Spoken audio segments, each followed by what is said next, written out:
नमस्कार मित्रांनो, मी शैकी वकील।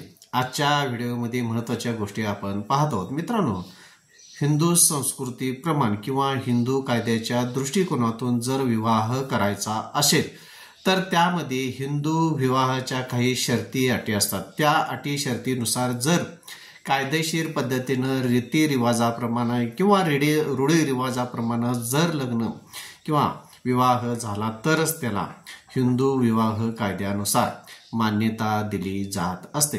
मित्रांनो, ज्यावेळी पहिली अट अशी आहे, ज्यावेळी पती पत्नीचं लग्न होत असतं त्यावेळी त्या पती पत्नीचं आधी दुसरं लग्न झालेलं नसलं पाहिजे।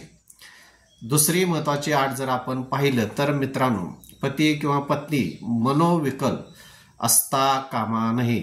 दोघंही मनोविकल असता कामा नये ही महत्त्वाची दुसरी अट ज्यावेळी हिंदू विवाह संस्कृतीमध्ये लग्न केले जातात ही दुसरी अट मानली जाते। तसेच विवाह ज्यावेळी पती पत्नीचा होतो त्यावेळी वराच्या वयाला कमीत कमी 21 वर्षे पूर्ण झालेली असली पाहिजेत। तसं वधू ही 18 वर्ष पूर्ण झालेली पाहिजे। 18 वर्ष लागून नाही तर 18 वर्ष पूर्ण झालेली पाहिजेत। तसंच वराला 21 वर्ष पूर्ण झाली असली पाहिजेत। समजा दरम्यानच्या काळामध्ये जर लग्न झालं तर सदर लग्न बेकायदेशीर ठरवलं जातं आणि कायद्याच्या दृष्टिकोनातून हे लग्न बेकायदेशीर तसेच गुन्ह्यास पात्र असू शकतं। तसेच ज्या पती पत्नी लग्न करणार आहेत त्यांचे नातेसंबंधांची जी श्रेणी आहे त्या श्रेणीच्या अंतर्गत सदर दोन पक्षकार नसावेत।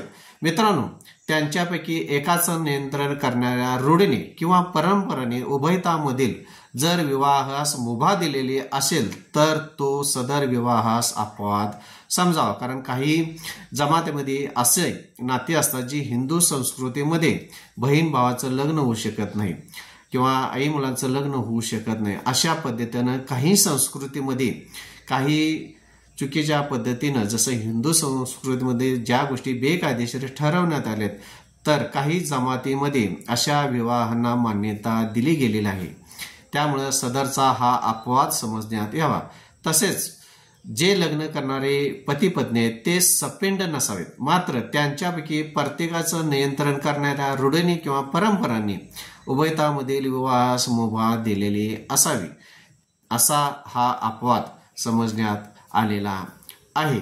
मित्रांनो, लग्न करत असताना हिंदू संस्कृतीनुसार ह्या अटी व शर्ती मान्य केल्याशिवाय किंवा असल्याशिवाय हिंदू विवाह हा विवाह समजण्यात येत नाही। मित्रांनो, माझ्या चॅनलला सबस्क्राईब करा, लाईक करा, वाटल्यास शेअर करा आणि असेच कायदेशीर व्हिडिओ पाहून थोडंसं कायदेशीर माहिती आपण एकमेकाला घेत असतो आणि त्या पद्धतीनं तुम्ही जर माझे व्हिडिओ सबस्क्राईब आणि लाईक केलेस तर मला असेच व्हिडिओ बनवून सर्वसामान्यांबद्दल कायद्याचं एकमेकाचं माहिती घेण्याचं प्रोत्साहन मिळेल। धन्यवाद मित्रांनो।